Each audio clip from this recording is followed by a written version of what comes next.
2022 yılı Camiler ve Din Görevlileri Haftası ile Peygamber Aleyhisselatü Vesselam Efendimizin doğduğu günü içine alan Mevlid-i Nebi Haftası bu sene aynı günlere denk geldi. Diyanet İşleri Başkanlığımız da her iki haftayı birlikte kutluyor bu yıl ve bu birliktelikten mütevellit de bir hafta değil, kutlama süresi 15 gün devam edecek. Camilerin toplum içerisindeki yerinden bahsederiz. Din görevlilerinin toplumdaki öneminden ve toplumdaki yerinden bahsederiz.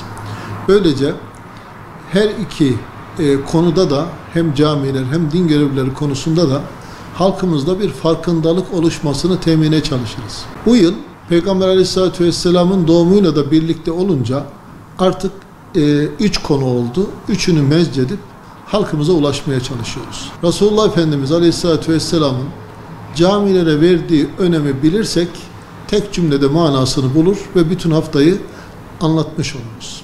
Peygamber Aleyhisselatü Vesselam Mekke'den Medine'ye hicretinde Medine'ye gelince henüz devesinden de inmeden yaptığı ilk iş caminin yerini tespit etmek olunca mesele anlaşılır. O dönemde mescidin yerini Peygamber Efendimiz henüz deveden inmeden tespit etmeyi önceledi ise burada caminin İslam'da ve Müslümanlığın toplum hayatında ne derece büyük bir ehemmiyet arz ettiğini anlamamız gerekir ve bundan da büyük mesajlar çıkarmamız gerekir.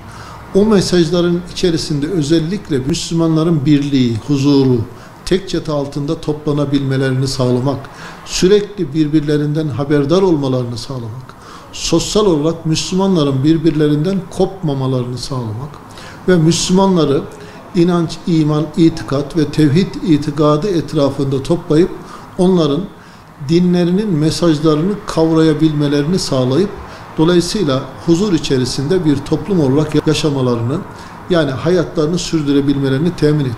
Peygamber Aleyhisselatü Vesselam'ın burada verdiği diğer mesaj da bence ki mescitteki Peygamber Efendimizin uygulamalarına baktığımız zaman ilme ehemmiyet vermiş ve ilmi, yani öğretimi, eğitim öğretimi camide yapmış. Ashabını camide bilgilendirmiş. İlmi faaliyetleri camide sürdürmüş. Hatta Ashab-ı Suffa'yı oluşturmuş. Orada ayrıca bir ilim meclisi meydana getirmiş. Dolayısıyla nedir o zaman buradaki mesajlar kısaca? Bilgi ve öğrenmenin ehemmiyetini vurgulamak için caminin toplum hayatında yer alması gerektiğini anlamamız lazım. Birlik ve beraberliğin, Müslümanların birliğinin, dirliğinin, huzurunun temin ve devamı için yine mescit hayatının, mescitte bir arada olmanın gerekliliğini anlamamız lazım. Ayrıca bizim birlikte, beraberlikte, kardeşlik duygularının güçlenmesinin çok büyük önemi var. Bu kardeşlik duygularını güçlendirmek adına da camide Müslümanların omuz omuza namaz kılmalarının icabı vurgulanmış olur.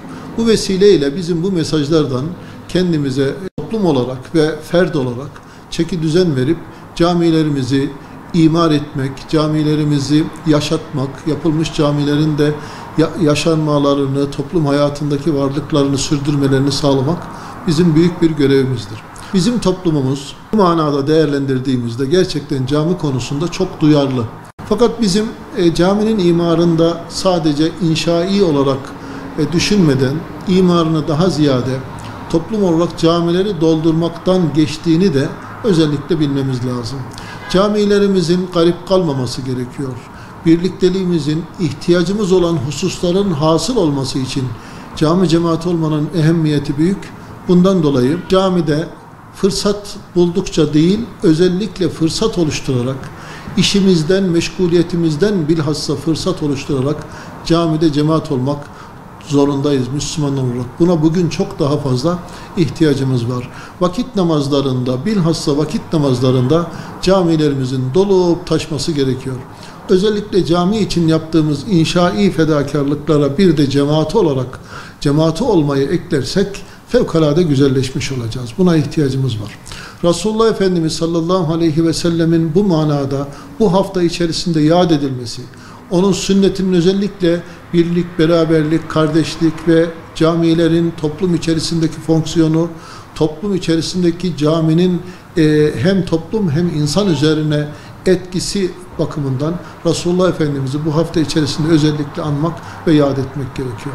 Her yıl Diyanet İşleri Başkanlığımız Mevlid-i Nebi haftasında bir tema belirler.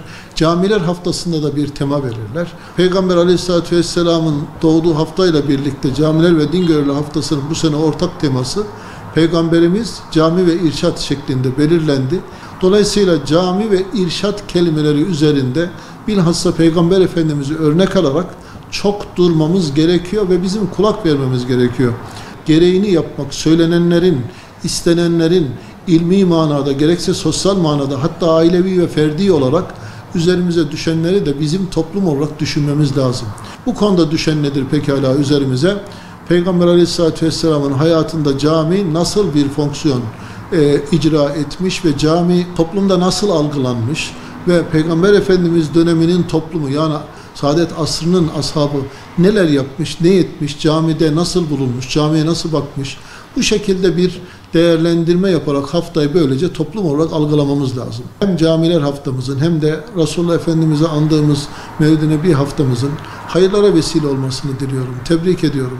Cenab-ı Hak halimizi güzel eylesin, yar yardımcımız olsun. Nice haftalarda buluşmak üzere selam ve saygılar sunuyorum.